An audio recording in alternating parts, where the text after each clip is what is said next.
شہادت دیتا ہے کہ نہیں؟ نبی کا فرمان گواہی دیتا ہے کہ نہیں؟ کسی کو برا نہ کہو، کسی پہ تام نہ توڑو، سب کی عزت، سب کی توقیر، سب کا احترام، سب کا اکرام، لیکن جھنڈا اونچا رہے گا تو نبی کا رہے گا۔ واعتصموا بحبل اللہ جمیعا۔ اور آؤ میں یک طرفہ اعلان کرتا ہوں، یک طرفہ اعلان اہل حدیث کی جانب سے، تم نہیں آتے نہ ہو۔ اہل حدیث کا یہ اعلان ہے، ہمارا ایک مسئلہ قرآن کے خلاف دکھا دو، نبی کے فرمان کے خلاف دکھا دو، ہم سورج نکلنے سے پہلے چھوڑنے کو تیار ہیں۔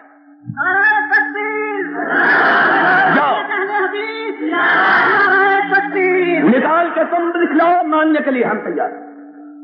ہم پر تمہارا احسان ہے کہ الحکمت و ضالۃ المومن، دانائی مومن کی گمشدہ شے، جہاں سے پاتا ہے لے لیتا۔ ہماری نشاندہی کرو، لیکن گالی دے کے نہیں، کام توڑ کے نہیں، الزام دے کے نہیں۔ تم ہم کو گستاخ کہو، ہم تم کو گستاخ کہیں۔ تمہیں آپس میں لڑا دیا جاتا ہے۔ کیا کہتے ہیں؟ کہتے ہیں جی ایک طرف سے فقہ جعفری، ایک طرف سے فتاوی عالمگیری، ایک طرف سے یہ، سب کہو مل کے نہیں کہ ہمارے درمیان ایک قدر مشترک بھی ہے، ایک خدا کا قرآن ہے، دوسرا محمد کا فرمان ہے۔ اس سے سب خدا مشترک ہے، نبی مشترک ہے، اور جب بھی اتحاد اور اتفاق ہوتا ہے اقدار مشترکہ پہ ہوتا ہے۔ اختلافی چیزوں پر کبھی اتحاد ہو سکتا ہے، جو تمہارے درمیان بھی متفق ہے، ہمارے درمیان بھی متفق ہے۔ آؤ مل کے تھامیں کہ واعتصموا بحبل اللہ جمیعا، اور انشاءاللہ ایک دن گزرے نہیں گا، ایک دن نہیں گزرے گا کہ اسلام آ جائے۔ پھر کسی حکمران کو ہم سے آنکھ مچولی کی جرت ہو سکے گی؟ ہم سے کیسے آنکھ مچولی کرتے ہیں؟ سمجھتے بات کیا ہے؟ جب ذرا کتنا زور پکڑے گا آپس میں لڑا دیں گے۔ تو تہے خاص کر دو، ان اختلافات کو مٹا دو، ان اختلافات کو اپنے آپ سے باہر، ان کو اپنے آپ کو ان سے باہر نکالو، حد بندیوں سے آزاد ہو جاؤ، نبی کا دامن تھام لو، کتاب مقدس تھام لو۔ انشاءاللہ زمین پہ آسمانی نظام آئے گا، تمہارے حالات سدھریں گے، رب کی رحمت تم پہ نازل ہوگی۔ پھر نہ بیگانے تمہیں تیری نظر سے دیکھیں گے، نہ اپنے تمہیں بری نظر سے دیکھیں گے، کسی کو ضرورت نہیں۔ پھر 313 اگر کفر کو جڑ سے اکھاڑ سکتے ہیں تو تم 10 کروڑ انسان اس ملک میں خدا کے نظام کو نافذ نہیں کر سکتے؟ کیا تم اعدوا لهم ما استطعتم من قوة ومن رباط الخیل کی تصویر بن کر اشتراکیت کے طاغوت کو اور ہندوازم کے بھوت کو اپنی سرحدوں سے دور نہیں بنا سکتے؟ اس لیے ہے کہ قرآن تمہارے پاس نہیں رہا، نبی کا فرمان ہمارے پاس نہیں رہا، ہم نے چھوڑ دیا، اور پھر قرآن والے کی رحمتوں نے ہم کو چھوڑ دیا۔ من اعرض عن ذکری فإن له معیشۃ ضنکا۔ لوگوں آج اتحاد کا دور ہے، آج اتفاق کا زمانہ ہے، اور اتحاد اور اتفاق کے لیے قرآن نے ہمارے لیے بنیاد فراہم کی ہے۔ آؤ مل کر قرآن کی بنیاد پر اپنی مہارت کو اٹھائے، اپنے اختلافات کو مٹائے، ایک دوسرے کو اپنے گلے سے لگائے، اور محمد الرسول اللہ صلی اللہ علیہ وسلم کی امت کلمہ واحدہ بن کر کفر کے مقابلے میں سپارہ ہو جائے۔ وآخر دعوانا ان الحمد للہ رب العالمین۔